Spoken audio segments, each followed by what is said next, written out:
when we are graphing inequalities in two variables, there are 4 steps that are going to be a surefire way to get this done. The first thing that we are going to want to do is make sure that the equation is in slope-intercept form.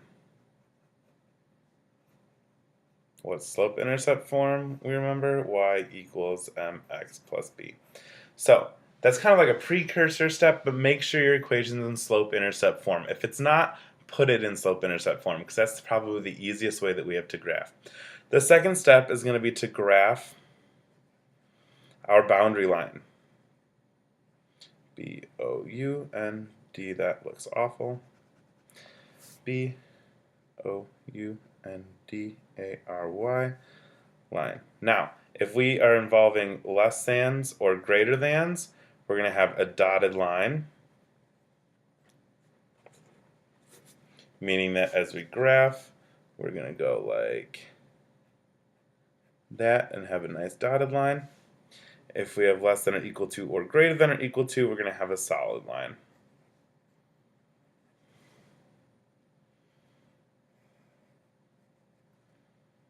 So, we've graphed the boundary line. Great, we're halfway there. Next, we're going to pick a test point. My favorite test point of all time is 0, 0, if it's available. Sometimes it's not. If 0, 0 is on the line, you can't use it as a test point. We're going to do a test point and evaluate. And then step 4, we're going to shade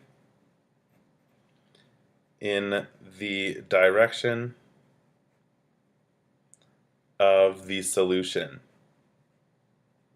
So if test point, I'm going to call that, if test point is true, shade towards the test point. And if the test point is false, we're going to shade away from the test point. These will all make sense as we do a couple examples. So let's look at these 2 examples here. We have y is greater than 1/2 x plus 3. Now we start, is that in slope-intercept form? That is in slope-intercept form. We have y equals, well in this case it's greater than, 1/2 x plus 3. Our m is 1/2, our b is 3. So we are going to graph the boundary line. Since it's just a greater than, we are going to be using a dashed line. So I'm going to start on my graph here at plus 3, 1, 2, 3, and I'm going to go in a slope of 1/2, so up 1 and to the right 1. So up 1, or sorry, right 2 because it's 1/2. Up 1 over 2, 1 over 2, and this is where it helps to really make sure your graph goes all the way.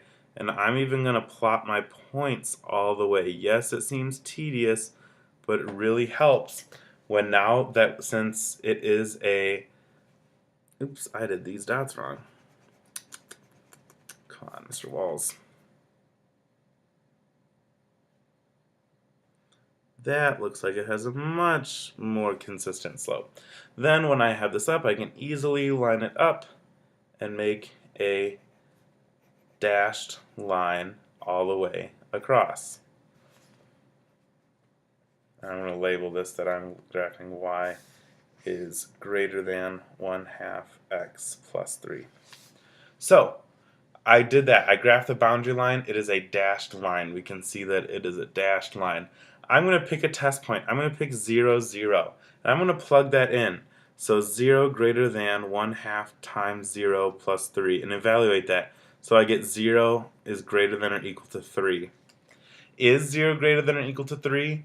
No, that is false. So I'm going to shade away from the test point. We see I have my line and my test point. I'm going to shade from my line away from the test point this way. So my shading is going to go on this side of the line. So if we think about it, any solution in this half plane that I have shaded, any ordered pair, is a solution to this inequality. Now, let's look here at our next example. We have 2x plus 3y is greater than or equal to 18. Is this in slope-intercept? Not yet, so let's put it there. We need to subtract 2x on both sides. So we'll have 3y is greater than or equal to negative 2x plus 18. We divide both sides by 3, so we get that y is greater than or equal to negative 2/3 x plus 6. And that's in slope-intercept form. Since we have a or equal to, we're going to be using a solid line. So I'm going to go up to plus 6. 1, 2, 3, 4, 5, 6. I have a slope of negative 2/3, so I'm going to go down 2 and to the right 3. Down 2, right 3. Down 2, right 3. Or up 2, back 3. Up 2, back 3.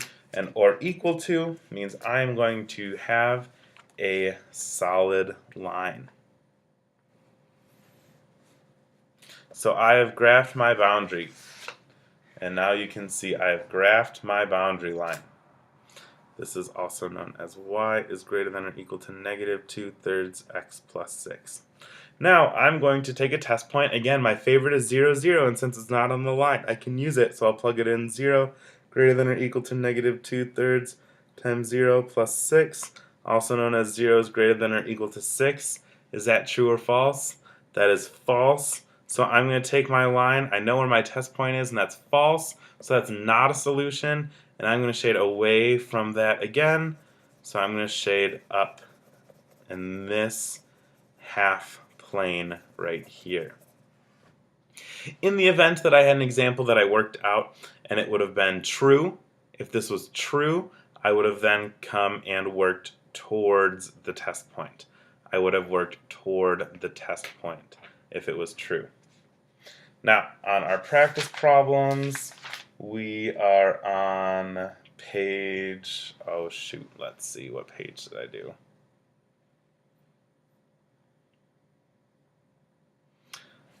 We are on page, numbers, I think we did 12 through 22 evens. 12 through 22 evens. Please use your graph paper. There's more graph paper outside the choir room door if you need it. So 12, we start with y is less than x minus 3. Y is less than x minus 3. I'm going to start by graphing this line, starting at our y-intercept of negative 3, and we have a slope of positive 1, so I'm going to go up 1, over 1, etc., etc., with a dashed line.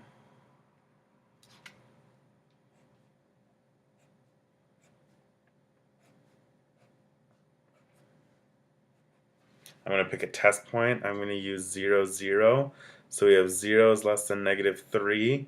That's not true, so I'm going to shade from my line away from that test point. So I'm going to shade this direction and fill it in here. Again, this is number 12.